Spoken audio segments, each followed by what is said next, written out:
The Four Friends. It was evening, the long hot day was over, and the four friends gathered by the waterhole. "Good evening to you all," called Raven, high in the branches of a tree. "I hope everyone is well," chirped Rat, as he crawled out of his hole in the muddy bank. "Very well indeed," yawned Turtle, as he floated lazily to the water's surface.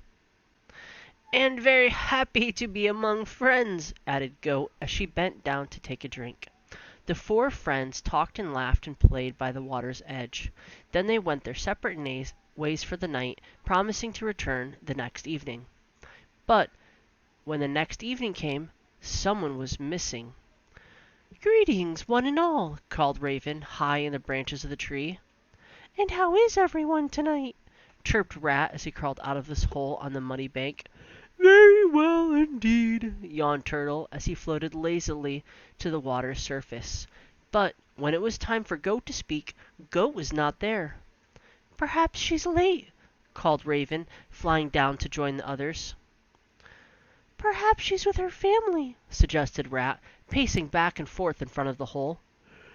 "Perhaps she's met the hunter," cried Turtle, as he pulled his worried face deep into his shell. "Well, if that's the case," said Raven, "I must go and look for her. We're four friends, right? And we have promised to always help each other." So off Raven flew high above the jungle. He looked left and he looked right, he looked high and he looked low, and finally he found what he was looking for, his friend Goat trapped in the hunter's net. "Help me, please help me," Goat cried. "The hunter has gone off to check his other nets, but when he returns he will kill me." Faster than he had ever flown before, Raven darted back to the water hole. "This may hurt a little," he explained to Rat. "I'm going to pick you up with my claws and carry you to Goat. She's trapped in the hunter's net, and only your sharp teeth can set her free." So Raven grabbed Rat with his sharp claws and carried him over to the trees to Goat. Rat had never been so frightened, but when he saw his poor friend, he forgot all about his fear and set to gnawing through the net. Turtle, meanwhile, swam back and forth impatiently across the water hole. "My friend is in trouble," he muttered to himself, "and I must do what I can to help." So he climbed out of the water hole and trundled slowly across the jungle floor, in the direction that Raven had flown. "Hurry!" cried Raven, watching carefully for the hunter's return. "He could be back any minute."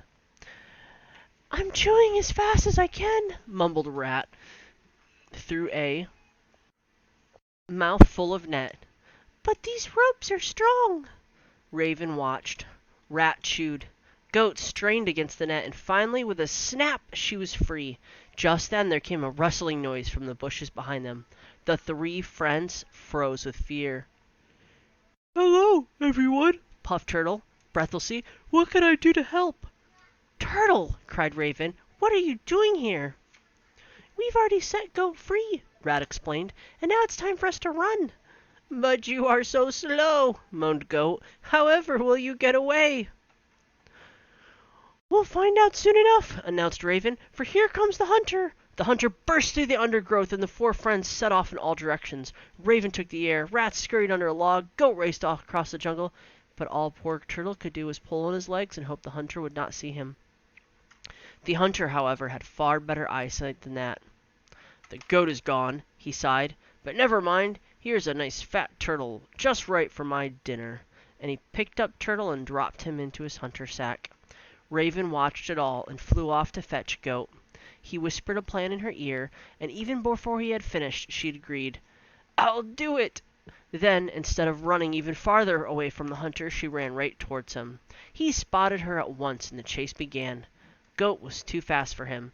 Far too fast. The hunter threw down his big stick, he threw off his coat, and at last he threw down the sack that held the turtle, all to gain more speed.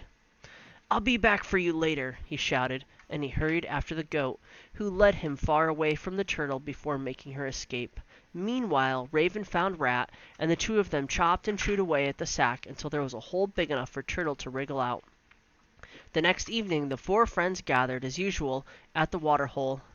"Good evening to you all," called Raven, high in the branches of the tree. "And how is everyone?" chirped Rat. "After our great adventure." "Very well indeed," yawned Turtle. "Happy to be alive." "And happier than ever," added the Goat, "to be among friends."